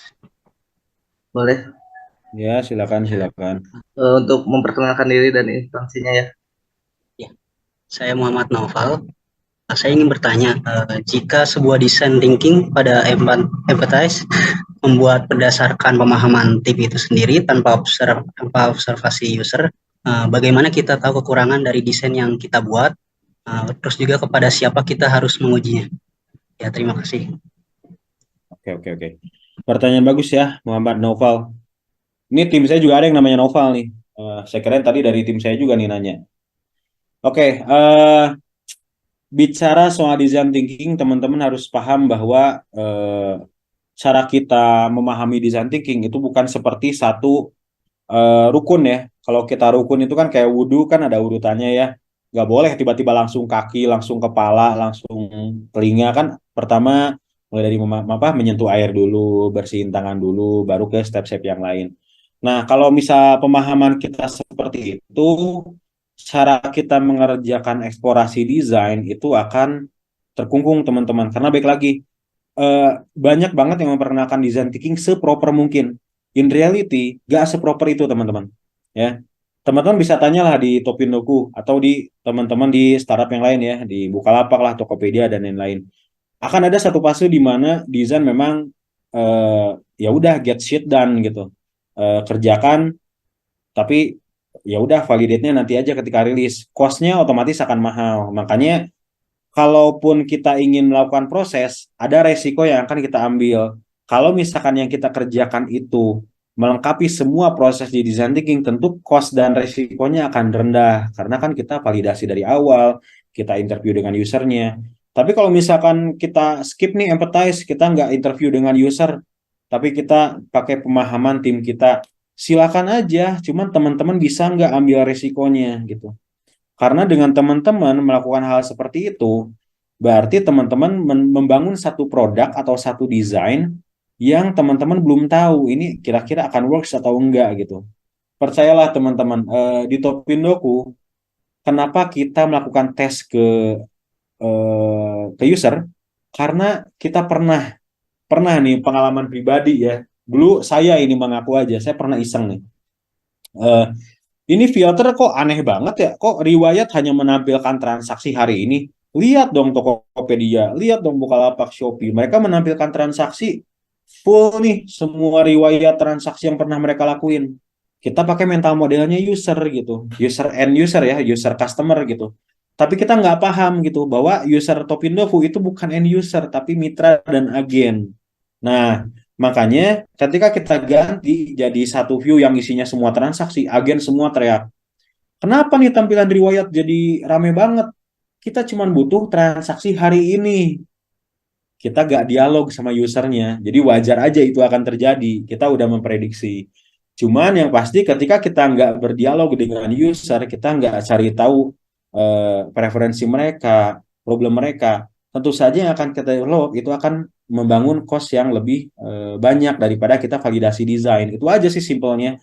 Kalau misalkan dengan cara kita kemarin yang lebih barbar, udah ubah aja filternya, deliver dulu. Nanti kalau misalkan udah teriak usernya baru kita benerin. Dan ternyata bener kan cost-nya lebih gede. Kita makan cost of time lagi untuk development, makan cost of time lagi untuk adjustment, makan cost of time lagi untuk rilis, bahkan makan cost of time lagi untuk bayar karyawan untuk mengerjakan hal-hal yang seharusnya nggak dikerjakan gitu. Sesimpel itu teman-teman. Jadi kalau misalkan mau melewati empathize pakai asumsi teman-teman ya silakan, tapi teman-teman harus bisa mengambil resikonya kalau ternyata produk yang teman-teman rilis nanti gak sesuai dengan yang dibutuhin user, kayak gitu aja. Karena namanya udah dewasa ya, jadi harus bisa menanggung apa yang kita kerjakan teman-teman gitu. Jadi kalau mau desainnya seminimalisir mungkin resikonya, ya harus diuji, harus berdialog. Kalau misalkan kita nggak berdialog dan nggak uji desainnya tiba-tiba rilis, sudah pasti resikonya akan lebih besar. Simpelnya seperti itu, teman-teman. Ini kita main hitung-hitungan aja ya, supaya lebih mudah. Semoga menjawab ya, Muhammad Noval ya. Pertanyaannya bagus nih. Ya, baik, terima kasih. Oke. Baik, lanjut ke ini pertanyaan kedua di chat. Ya. Dari Faizal.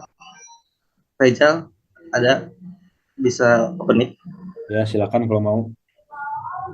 Langsung aja, Faizal.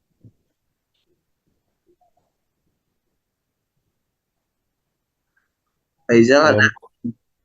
Nggak apa-apa lah, kita bacain aja mungkin ya. Boleh, saya bacain aja. Ya, Permisi Mas, izin bertanya, untuk referensi belajar UI UX sendiri seperti yang tadi Mas paparkan itu kira-kira dari mana saja ya? Pembahasannya cukup konkret dan saya jadi tertarik untuk belajar lebih jauh, tapi terkadang bingung harus mulai dari mana. Mungkin Iya, seperti iya, itu. iya. Betul. Oke, Ya. bagus pertanyaannya Faisal. Intinya sih gini, baik lagi ya, kita berada di zaman di mana mencari informasi itu mudah banget teman-teman. Cuman memang mencari informasi yang relevan ini susahnya setengah mati teman-teman ya. Nah, cuman kalau dari saya sih kuncinya gini, kalau mau belajar lebih cepat, kata kuncinya dua. Yang pertama network, yang kedua community. Kenapa? Karena saya ngalamin sendiri teman-teman. Saya ini mulai karir jadi multimedia designer, bikin edit video, kemudian bikin animasi 3D dan 2D. Kemudian saya ketemu yang namanya web design. Nah, kalau saya belajar sendiri lewat buku-buku itu pasti bisa. Cuman pasti lebih teoritis kan. Jadi yang kita pelajari soal best practice kita nggak akan ketemu di buku-buku. Makanya kita keluar dari buku, kita keluar dari beberapa apa namanya resource-resource yang kaku, kita cari orang yang bisa ngajarin kita gitu. Nah dulu cara paling cepat adalah join ke komunitas. Makanya pertama itu saya cari komunitas yang bisa membantu saya untuk tumbuh. Dulu juga eh, saya kaget. Baiknya mungkin bisa kesini dulu ya. Rama boleh di ini. Boleh di mute dulu teman-teman. Halo, halo.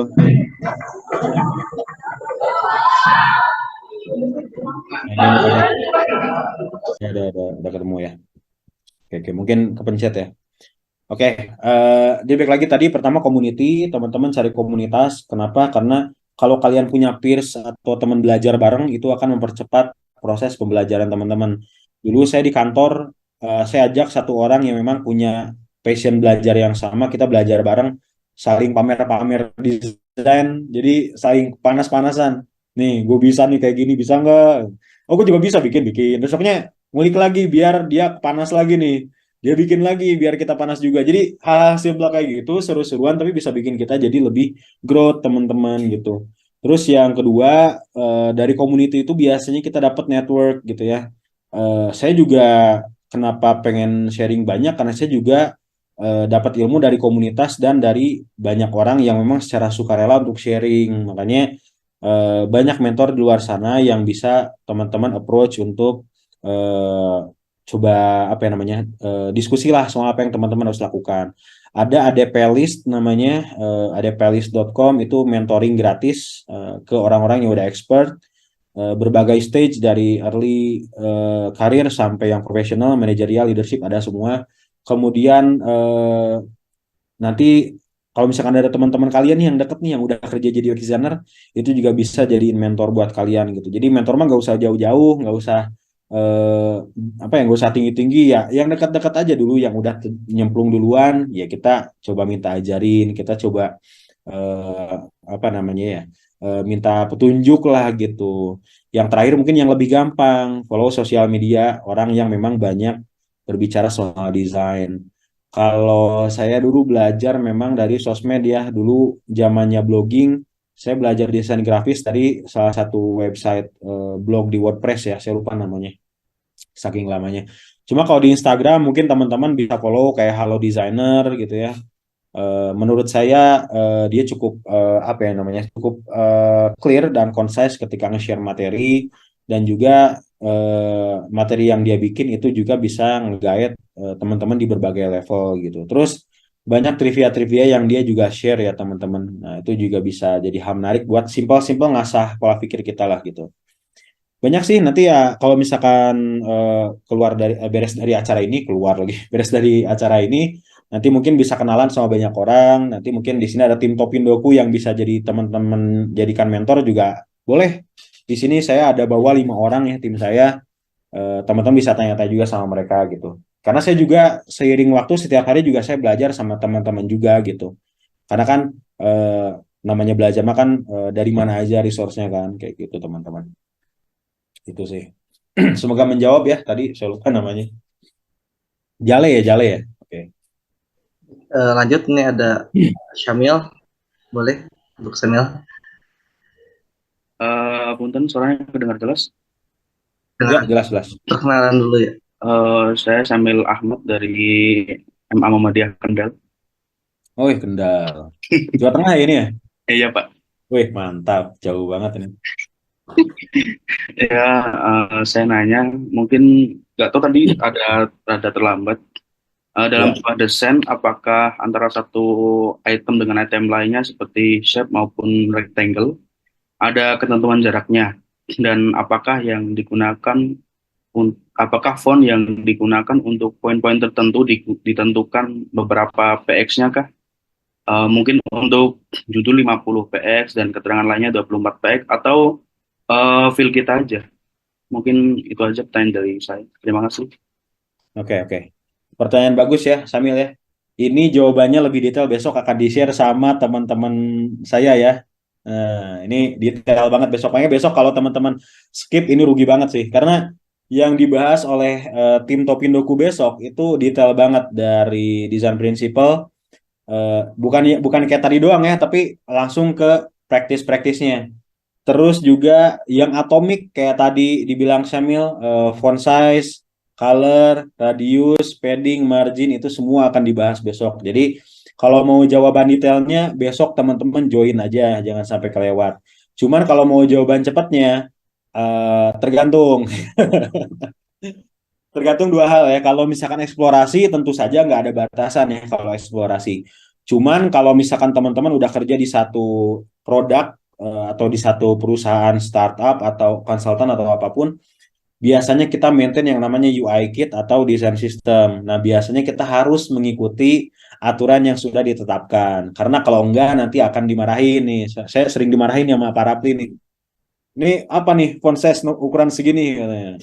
Itu ada aturannya, title harus segini, konten harus segini, spacingnya tuh harus segini, shadow juga ada. Jadi kalau udah bekerja di satu produk tim biasanya udah ada tuh satu design language system yang bisa diikuti oleh teman-teman tim tim tersebut gitu. Jadi kalau ada apa namanya tim baru yang baru join gitu ya, karyawan baru itu tinggal ngikutin aja, pelajari desain sistem yang udah dibikin gitu.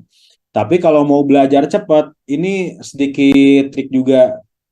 Bahkan saya dikasih tahu sama Kang Boris ya, kalau teman-teman eh, belum follow mungkin bisa follow tuh si Kang Boris ya. Dia sering banget ada namanya jamming, nge-remake desain yang di App Store atau Play Store gitu. Sering live di LinkedIn sama di Twitter, kadang-kadang di X ya. Jadi biasanya untuk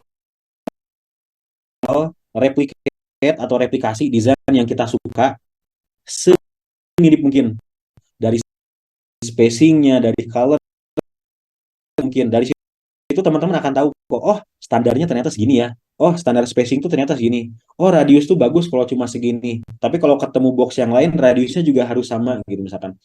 Nah itu akan terlatih seiring teman-teman sesering mungkin melakukan replikasi desain gitu. Jadi triknya itu ya kalau mau cepat-cepat melatih kepekaan harus sering juga ngereplikasi desain-desain yang teman-teman sukai gitu. Kenapa harus yang disukai? Karena kalau kita ngerjain desain yang nggak kita suka, motivasinya kurang teman-teman. Contoh dulu saya suka Airbnb, ya saya replikasi aja desain Airbnb di Figma. Kalau dulu belum ada Figma ya, dulu masih Photoshop, jadi saya replikasi di Photoshop gitu ya. Kemudian muncul Sketch di Mac kan, saya mulai di Mac gitu. Terus juga saya di pas Jago awal-awal rilis tuh saya suka banget sama Bang Jago, saya replikasi, saya jadi nasabahnya juga gitu. Saking apa ya? Makanya orang bilang design is silent ambassador of your product gitu. Jadi desain itu duta produk kamu yang diem-diem mempromosikan produk kamu gitu. Gitu sih. Semoga menjawab ya Samil ya. Besok join aja sesinya. Siap, Kang. Makasih. Hmm. Oke, Yuk. saya mau mengingatkan dulu itu untuk absensi udah ada di kolom komentar ya. Oh iya, absen ya teman-teman jangan lupa. Oke, lanjut untuk Ihsan Abdul Aziz boleh. Bisa tuh, mau nanya ini. Izin bertanya, Kak. Ya, silakan. Kalau untuk UI UX emang harus jago bahasa Inggris atau tidak? Kan kalau di programmer itu memang diharuskan bisa bahasa Inggris karena emang harus baca dokumentasi dan lain-lain.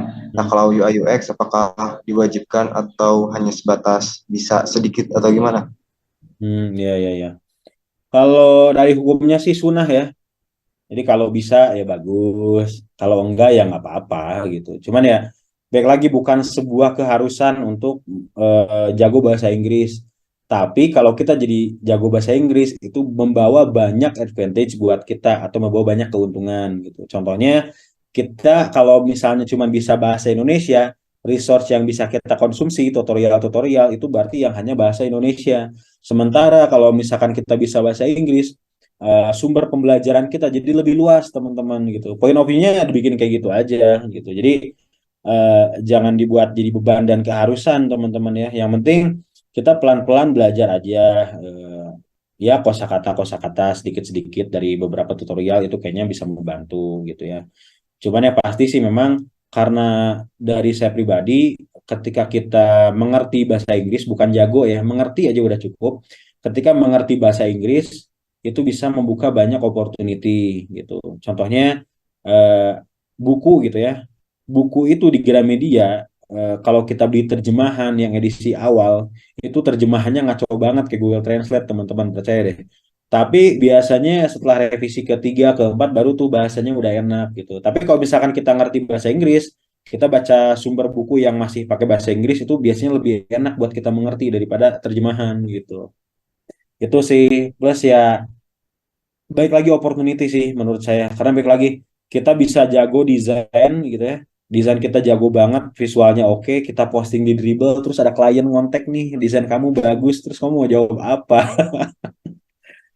Maaf gak bisa bahasa Inggris gitu ya. Kalau gitu kan opportunity kalian ya hanya di situ-situ aja. Sementara kan kita ada di satu zaman ya di mana namanya batasan geografis kan udah nggak ada gitu.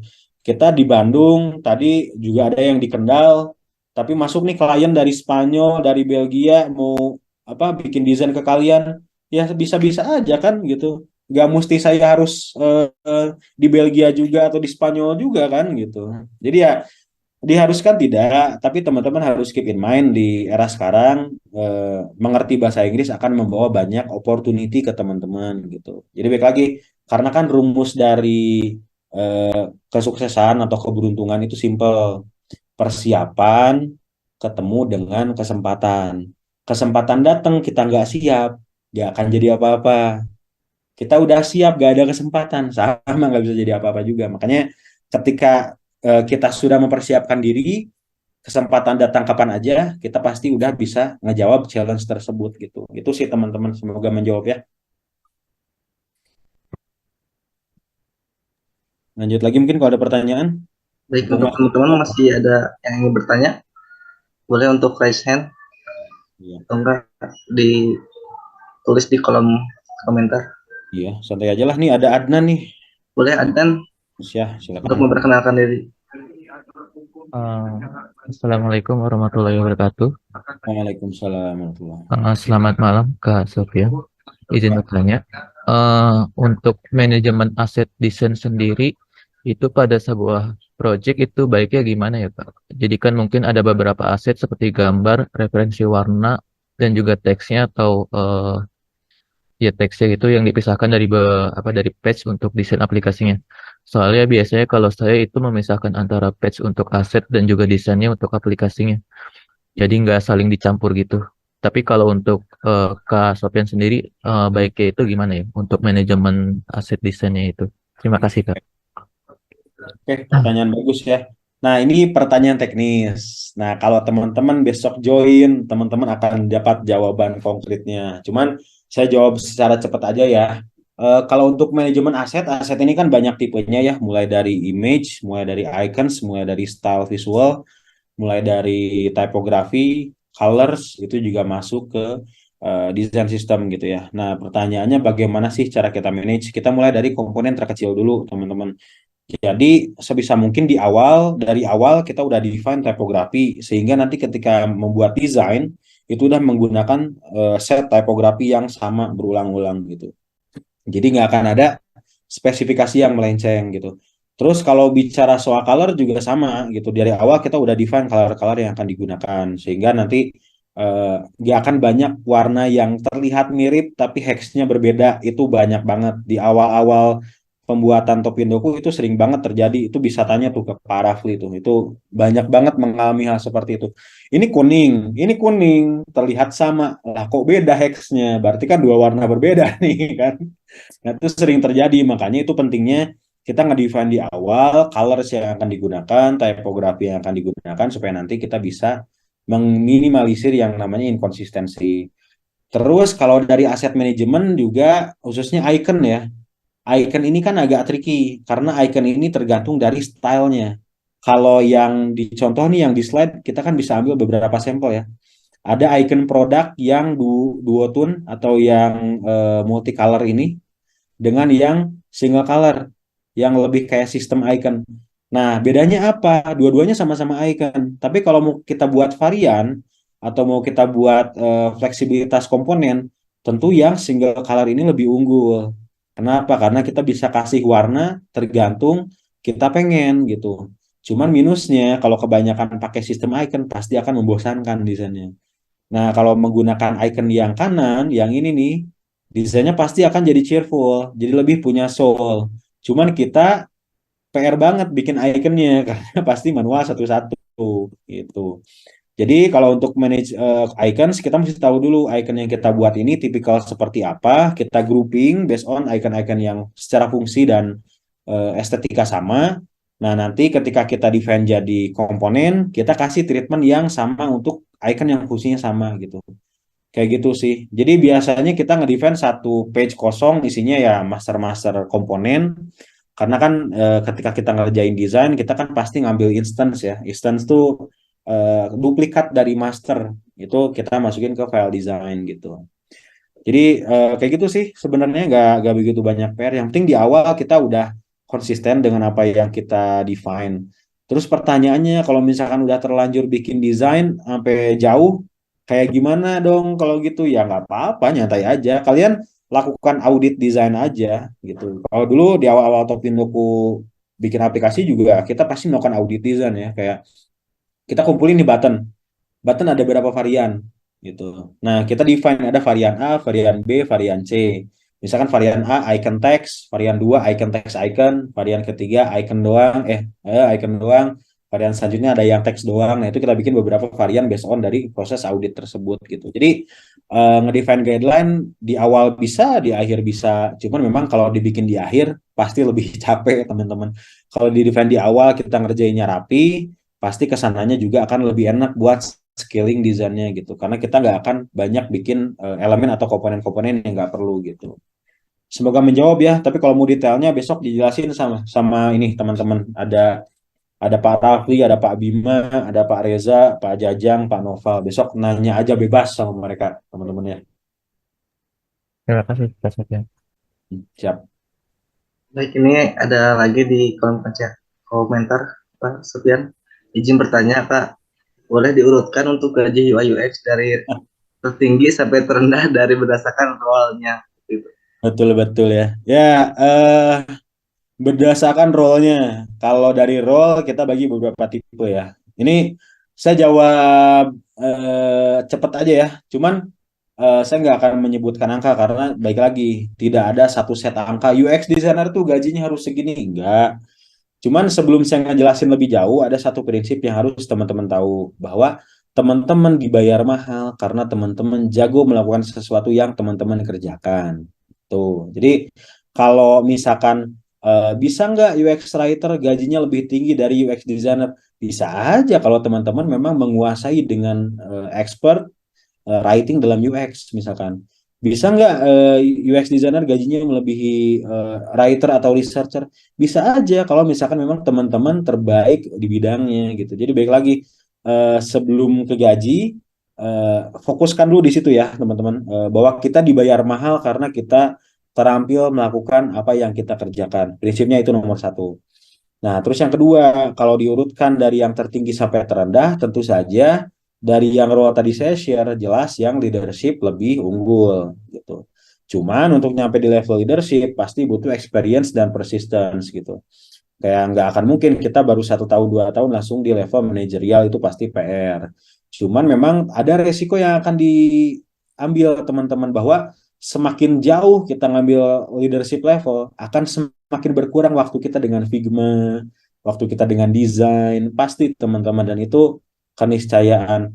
Makanya meskipun role itu semakin kita promote, itu akan semakin besar salary-nya, tentu saja ada konsekuensi lain, yaitu yang awalnya kita fokus ngerjain desain doang, kita fokus ke ngedevelop strategi, kita fokus ke ngedevelop tim gitu, yang mana itu udah satu level di atas craftsmanship teman-teman gitu.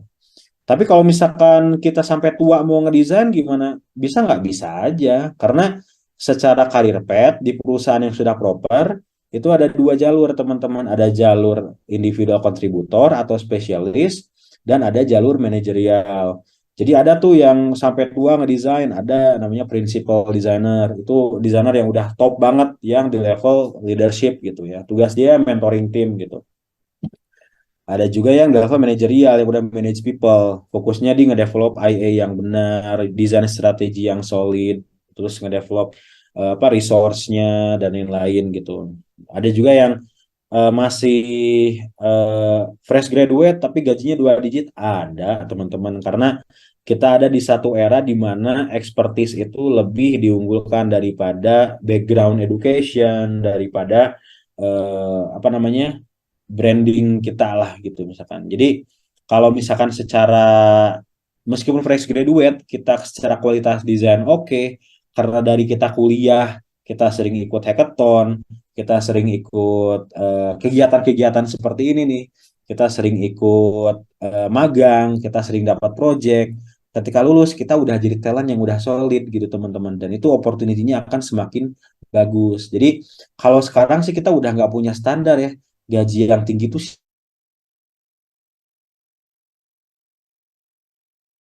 sama yang kerja 5 tahun itu, ada realitinya, memang ada kayak gitu. Makanya baik lagi, teman-teman mau jadi yang seperti apa, rencanakan dari sekarang gitu teman-teman gitu.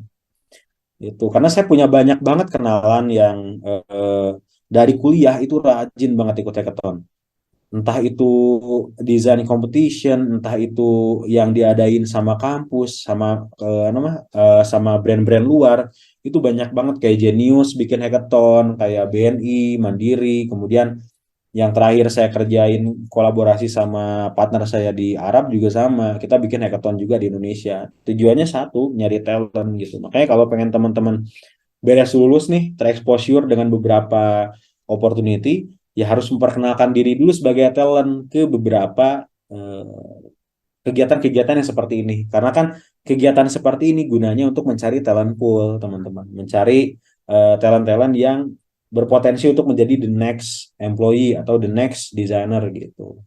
Itu sih. Semoga bisa menjadi pencerahan ya, karena daripada kita fokus menjawab angka, lebih baik kita fokus kita mau jadi yang mana nih gitu. Semoga menjawab ya Dian ya. Baik, mungkin dicukupkan untuk sesi tanya jawabnya ya Pak. Boleh, boleh. Baik, Kita alhamdulillahirrahmanirrahim, untuk sesi tanya jawab sudah selesai. Sekian diskusi kita pada hari ini.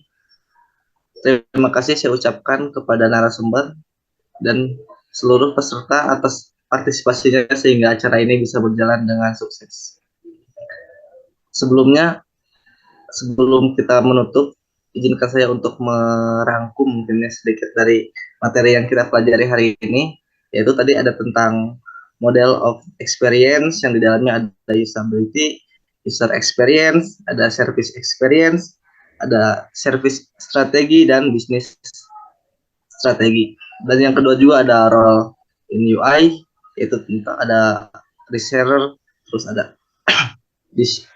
ada manager, ada writer, dan masih banyak lainnya. Dan juga di poin ketiga ada vision proses, yaitu tentang mencari riset, mencari ide, terus nanti ada menjadi prototyping seperti itu. Dan yang terakhir ada di design characteristic principle yang tadi dijelaskan ada 10 ya. Ada tentang minimalis button, tampilan, nah mungkin seperti itu. Nah, mungkin sekian rangkuman dari saya. Saya mohon maaf jika terdapat kesalahan. sebelum kita menutup, mungkin kita ada sesi dokumentasi terlebih dahulu ya Pak. Boleh Ya, untuk bisa. teman-teman semuanya untuk on cam.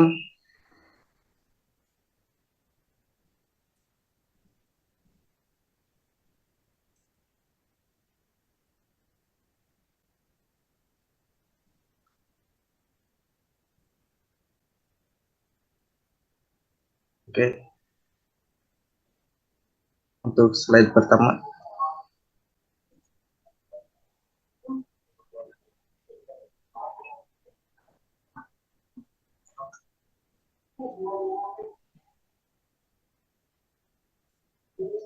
Oke, untuk slide kedua.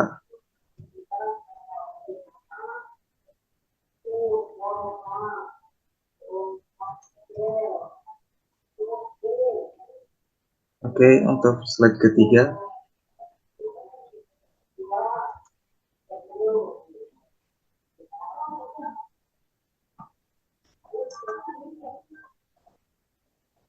Oke, untuk slide keempat.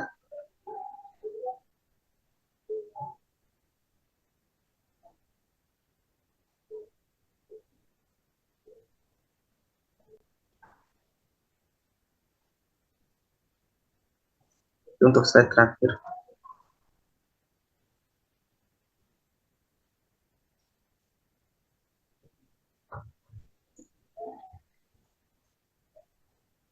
Oke, terima kasih untuk semuanya ya.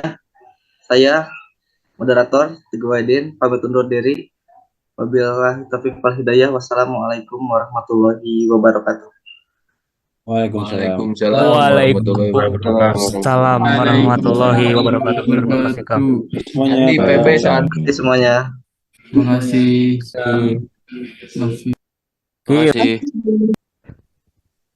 Terima kasih Bapak Rafli.